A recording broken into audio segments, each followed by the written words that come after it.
Hello guys! Magandang hapon sa inyong lahat. I am Churgas from Master Great Channel, a faith healer, also a tarot. So ngayong hapon na to, tignan natin anong sabihin sa inyo ng ating mga gabay. So this is something a weekly pasilip, no?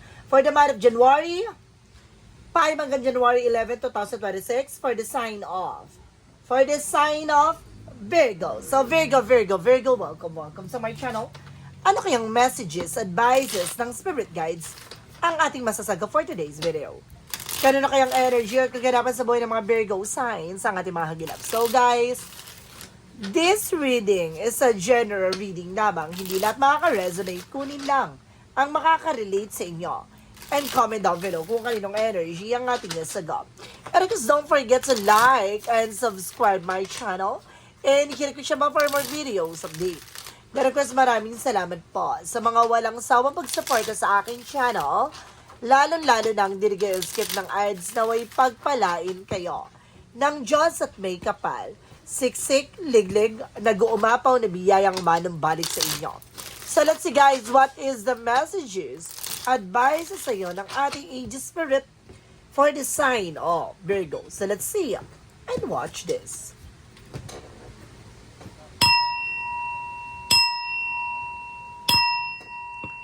Angel Spirit Guides, please give me information o kayong sabihin sa ng ating mga barahan. Tuklasin at bulabugin natin. Angel Spirit, please give me information po. Okay, there's something striking with a confident. No, sinasabi dito, lakasan mo ang loob mo, no? Maging matapang ka, alisin ang lilangan, takot at pangamba mo. Kailangan mong mas maging matapang ngayon. No, alisin ang lilangan, pangamba. No, may mga bagay na talaga na kailangan mong mas maging palaban o mas maging matapang this time. So let's see. Additional messages tayo with an angel spirit.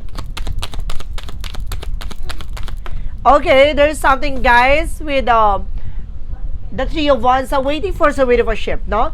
May mga bagay na darating, no? May mga hinihintay kang darating, there's a possible na dumating na. And at the same time, may trouble ako na sense dito. No? Kailangan mong i-boost ng confident na to dahil may mga bagay na gusto kang mangyari, na mabago sa buhay mo. No? Balak mo mga ibang bansa, pero nag-aalinlangan ka, natatakot ka for homesick. No? Ano mangyayari? Kung matatakot at mangangamba ka, hindi maalis yan. Pero kailangan mong mas maging matapang na harapin yon. Let's see. And of course, there's a Five of Cups for something disappointment. Na may mga bagay na parang pinag-iyangan ka, o may mga bagay na maaaring pinagsisisihan ka. Na may mga bagay dito na maaaring disappointment. And there's a Knight of Swords in reverse, something are releasing fear. No, kay kumbaga alisin mo daw ang takot at mo ngayon linggong to. May mga bagay dito na maaaring mas matapang ka at confident ka sa gawa mo. And there's a Six of Pentacles na magtutuloy-tuloy na raw about sa finances. So gaganda na raw ang takbo ng iyong pagkakaperahan. No, gaganda na raw ang takbo ng iyong resource of income. No, magiging maganda na ang cycle. And there's a Eight of Pentacles na just focus about sa trabaho, negosyo, hanap buhay mo. Na mag-focus ka daw sa ginagawa mo. Na mag-focus ka sa kung ano man yung bagay na meron ka. No, kailangan mag-concentrate ka. What is the Strength card? Represent what? Represent what? There is something with the King of Swords. Stop the pattern. May mga bagay dito na kailangan putulin. Alisin. Tanggalin. Ano man yung bagay na hindi nakakatulong mo sa'yo. No, kailangan mo lakasan ang loob mo. No, kung may alinlangan ka sa mga bagay na yan, kung hindi ka porsigido at the same time nagkakaroon ka ng alanganin, no, sa mga desisyon, hindi ka magtatagumpay. No, kailangan lakasan mo ang loob mo. Na mas maging matapang at surrender to the divine. Lahat ng bagay na yon. And there's another because there's a wish fulfillment. Matutupad yung mga bagay na hinihiling mo. May mga bagay na makakamtan mo dito ngayong linggong to. And there's a Seven of Wands that you're being protected. No, kailangan protection na yung sarili mo kung ayaw mo pagsisiyan at the end of that time. So, kailangan mas maging protektado ka sa lahat ng bagay. No, there's a Nine of Pentacles. There's something of potential for abundance, no? May potential ka para maging malago. Maging maganda takbo ng buhay. no? Magiging maayos na raw ang iyong sitwasyon kung tatanggalin ng Nine of Swords. In this is in reverse, something releasing fear. No, kailangan mong mas maging matapang talaga. May more on tapang, ha? And there's the full card for leap of faith, no? Ay pagkatiwala sa ating universe. Sa ating pong may kapalahat ng mga bagay na para sa'yo. No, magtutuloy-tuloy daw yan. Damoy kasi na parang hinakadlangan mo, nagkakaroon ka ng lilangan na parang nagkikreate ka ng blockages eh. No, dahil hindi, kumbaga, there's a negative, na parang ina-attract mo yon. So, kailangan mong i-surrender, no, yung mga possibilities. What is an Eight of Pentacles? The Eight of Pentacles represents with a set of sabotage, na may mga taong sumasabotahe sa'yo, especially dyan sa trabaho mo, or mga taong nasa paligid mo. Mag-ingat lang, maging aware. What is the strength card? Because the King of Swords. So there's something, guys, with a Queen of Wands. There's something, a double clarification with an independent sign. Confident. Diba? Kumbaga, alam mo sa sarili mo yung paninindigan mo, alam mo sa sarili mo yung, kumbaga, pangangatawanan mo. So yun yung sinasabi na kailangan lakas loob, harapin mo. And there's a Two of Wands. Piliin mo lang yung mga taong pagkakatiwalaan mo. There's something snake, no, na maglumiling kiss sa'yo. Na mag-ingat lang. Additional messages. And there's a justice will be served. Na makakakamit mo yung justice dito. Na may mga bagay na parang nawala sa'yo, tinanggal sa'yo. This is something na parang pinoproteksyonan ka ng ating universe. No? May mga bagay talaga na hindi para sa'yo. There's something a good karma coming in. And there's a Two of Pentacles with a balance. Keep yourself balanced. Na maging balance ka physically, mentally, emotionally. So, kailangan mo balansihin yung mga bagay na makakatulong sa'yo. No, yung mga bagay na alam mong makakapagpalago sa'yo. Alisin mo yung mga negative, no, na tao, yung toxic, no, yung mga parasites na yan. Alisin mo yan. Additional messages. And there's a Queen of Swords, clear the boundaries. Linisin mo yung nasa hanay mo. Ibig sabihin, more toxic talaga na sa paligid mo, guys. Kailangan mag-ingat ka, maging aware ka dito, ha. No, hindi lahat ng mga tao or nasa paligid mo ay pagkakatiwalaan mo, ha. And of course, at the same time, there's something, guys, with a moon card. For something revelation, malalaman mo na kung sino ang traitor. Kasabot tayo sa'yo, ang kanyang pagkakakilanlan, mabubulgar mo na. Malalaman mo na. Matutuklasan mo na. For the outcome, guys.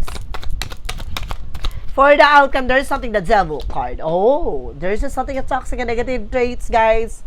Na may mga negative talaga sa paligid mo na parang, kumaga, inaano ka para mawala ka ng konfiansa. So, kailangan na tiger eye, ha? Alam nyo, guys, kailangan nyo na tiger eye to boost your confidence. No, para maalis yung alinlangan na takot mo. May available tayo niyan, ha? Like this one. No, this is something a tiger eye to boost confidence. At the same time, may mga protection yan dyan. No, additional charm din.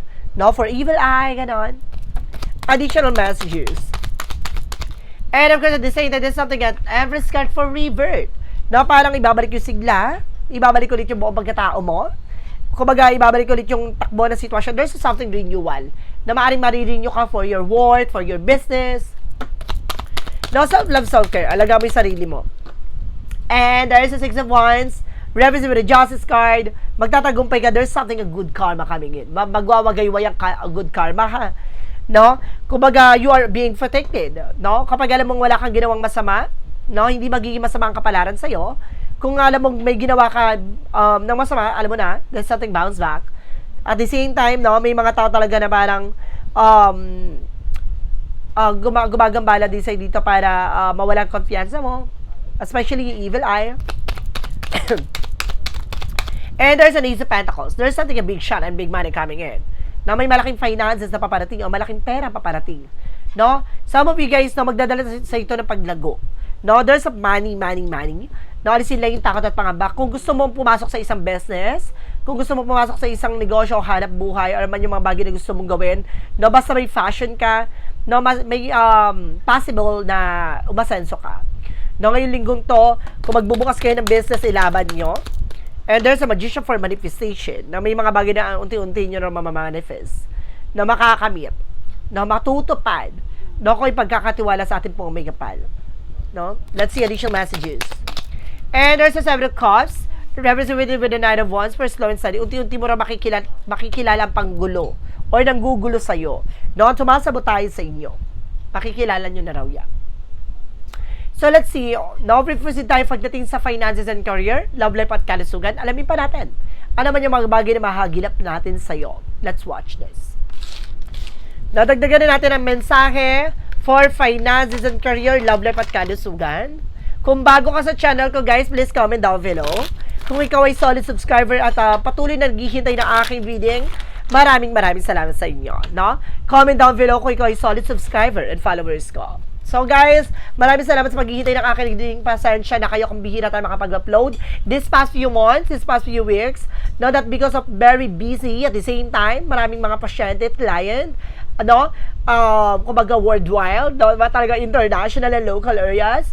At the same time, may mga deliveries din kasi tayo, no? May mga private reading din kasi tayo. So let's see. Angels, please give me information po. Pagdating sa finances and career, love life at kalusugan. So there's a King of Wands, something ambition. Na unti-unti mo na rin makikita yung mga possibilities. Unti-unti mo na rin makikita yung changes sa development pagdating sa finances and career mo. At the same time, there's something that you, because for a lot of celebration, ultimate happiness coming in. Na pagdating sa finances mo, magiging masaya at magiging maligaya ka dito. And there's a Six of Swords, unti-unti na magbabago situations mo, makakaluwag-luwag ka na. No? Luluwag-luwag na ang sitwasyon mo, and there's a wheel of fortune, there's something destined to happen. No, ito na yung linggo ng pagbabago, linggo ng pag-ikot ng muling ng kapalaran mo, giginawa at luluwag ka na ulit. No? Additional messages. And of course, there's something good news coming in with the Page of Wands. May magandang balita. No, there's a lot of client, customers, at the same time, there's something news na may dala-dalang magandang eksena. Let's see additional messages. So there's a high physis. So there's an unexpected situation at the same time. So may mga bagay daw na mga aring biglang magbabago. No, unti-unting iikot ang sitwasyon mo pagdating sa finances. Pagdating sa love life, so there's something guys with a star card. So there's something hope, recovery and healing pagdating sa relasyon. And there's something a king of, because your person is very devoted. No, napaka-devoted naman daw na person mo if you are a man. If you are a woman, no, napaka-devoted ng person mo. If you are a man, napaka-devoted mo. And there's a Knight of Swords, there's a success driver na magtatagumpay daw ang inyong relasyon.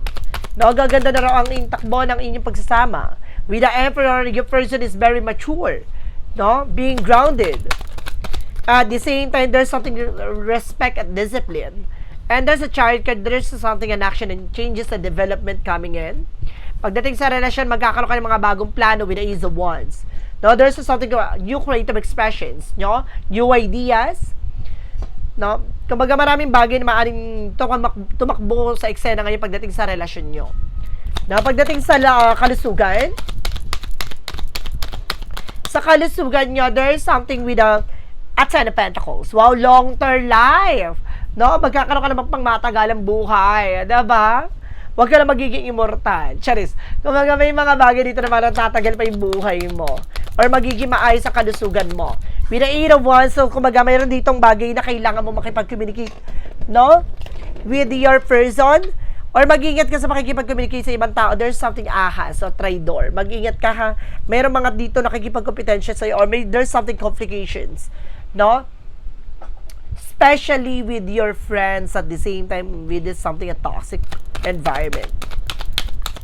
And of course, there's something at your opposite sa trabaho din. May toxic daw sa trabaho. No? Sa negosyo. And there's a black number. And there's something doing black magic to you guys. May gumagawa sa'yo dito ha.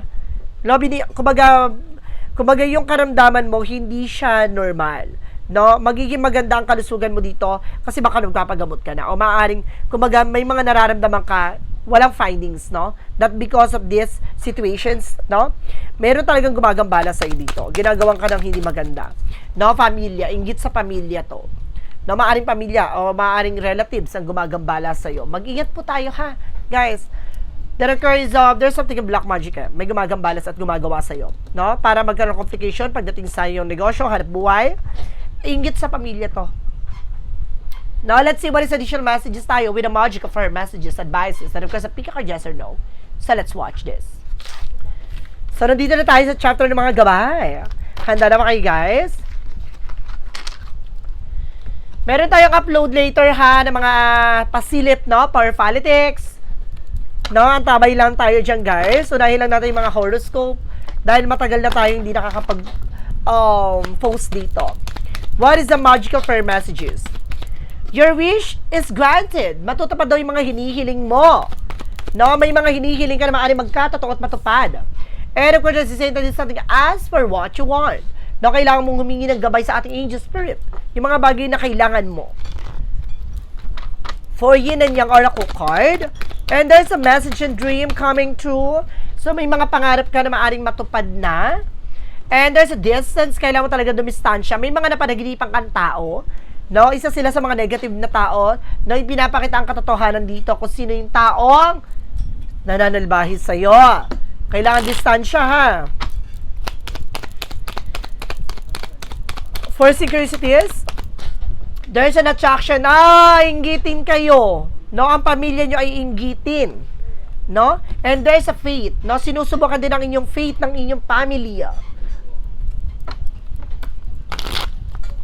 What is the romance saying for Mystic Love Oracle deck? And at the same time, there's a third party. No, kaya nagkakaroon ng third party pagdating sa relationship.